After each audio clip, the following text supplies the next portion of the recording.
Hello and welcome friends. मैं हूं समीर, आपका दोस्त और होस्ट। उम्मीद है आप सब ठीक होंगे, मैं भी ठीक हूं। फ्रेंड्स, मैंने एक चीज़ ये देखा कि लॉकडाउन के अंदर बहुत सारे लोग रेस्टोरेंट्स खोल रहे हैं, तो इसलिए मैं ये वीडियो बना रहा हूँ।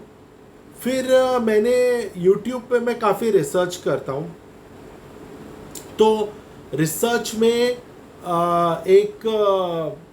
ये है सीरीज़ जिसका नाम है नाइटमेयर रेस्टोरेंट्स, गॉर्डन रामसे। तो जो गॉर्डन रामसे है, इन्होंने एक वेब सीरीज़ बनाई है नाइटमेयर रेस्टोरेंट्स के ऊपर।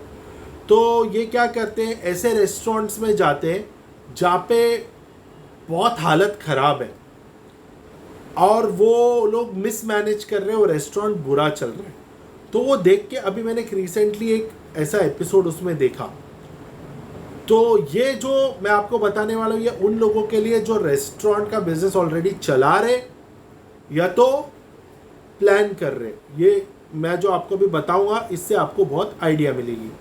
तो गॉर्डन रैमसे ने जो है वो देखा कि उन्होंने बताया कि एक अमेरिका में रेस्टोरेंट है जो बहुत अच्छे लोकेशन पे। तो रेस्टोरेंट का अच्छे लोकेशन पे होना एक इम्पॉर्टेंट बात है, लेकिन सिर्फ अच्छे लोकेशन पे होने की वजह से बिजनेस अच्छा होगा ये गारंटी नहीं है। अब सेकंड चीज़ ऐसी थी कि वहाँ पर 3 पार्टनर थे। कोई भी बड़ा रेस्टोरेंट एक अकेले आदमी का नहीं होता, पार्टनरशिप में खोला जाता है। 3 पार्टनर, 4 पार्टनर। तो ये रेस्टोरेंट में 3 पार्टनर थे। अब ये जो 3 पार्टनर थे ना, इन्होंने क्या किया था, इसमें से एक पार्टनर जो है ना, उसने खुद के डैडी को वहाँ पर मैनेजर रखा था, क्योंकि उसके डैडी जो है वो 40 साल का एक्सपीरियंस रखते थे रेस्टोरेंट बिजनेस में। उसके डैडी का नाम था एंडी। अब ऐसे था कि जो एंडी है वो पार्टनर का बाप था, लेकिन वो काम कुछ नहीं करता था, कोई जिम्मेदारी नहीं लेता था। अब दूसरे पार्टनर उसको कंट्रोल नहीं कर पाते थे, क्योंकि वो पार्टनर का बाप था। तो अगर उसको कुछ बोलेंगे उसकी गलती पे, तो वो पार्टनर को बुरा लगेगा। फिर एंडी उस रेस्टोरेंट में शराब भी बिकती थी, तो बहुत सारी शराब खुद पी जाता था, कोई ध्यान नहीं देता था, कोई जिम्मेदारी नहीं लेता था। अब जो हेड शेफ था, उसको ये राइट्स नहीं दिए गए थे कि मेनू को वो डिसाइड करे या मेनू में वो चेंजेस करे। और जब गॉर्डन रैमसे आए देखने के लिए कि क्या चल रहा है वहाँ पे, तो उन्होंने एक सवाल ये पूछा कि ये रेस्टोरेंट के खाने की क्वालिटी पे और रेस्टोरेंट के मेनू पे किसका कंट्रोल है। तो एक्चुअली कंट्रोल एंडी का था, जो मैनेजर था, लेकिन उसने जिम्मेदारी नहीं लिया। तो बहुत सारे रेस्टोरेंट्स में ऐसे होता है कि बहुत गड़बड़ियाँ चलती है, लेकिन कोई जिम्मेदारी लेने वाला नहीं होता। जैसे पब्लिक अच्छी आ रही है लेकिन आपका मेनू अच्छा नहीं है। मेनू अगर अच्छा है तो खाना टाइम पे नहीं आता है। एक इम्पॉर्टेंट चीज़ ये कि रेस्टोरेंट में कोई भी ऑर्डर करने वाला इंसान एक अमुक टाइम तक वेट करेगा, उससे ज़्यादा वेट नहीं करेगा। तो अगर आपके पास भीड़ ज़्यादा आ रही है तो आपके पास ये क्षमता होनी चाहिए कि आप ज़्यादा ऑर्डर्स फटाफट निकाल सको। उसके लिए आपका शेफ़ और उसका स्टाफ कोऑर्डिनेटेड होना चाहिए।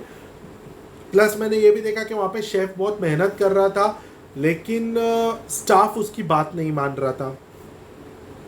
बासी खाना वो लोग सर्व कर रहे थे, क्योंकि उन्होंने बहुत सारी चीज़ें फ्रोज़न रखी थी, जबकि वो लोग दरिया किनारे के पास थे, लेकिन वो लोग फ्रेश फिश नहीं बेच रहे थे।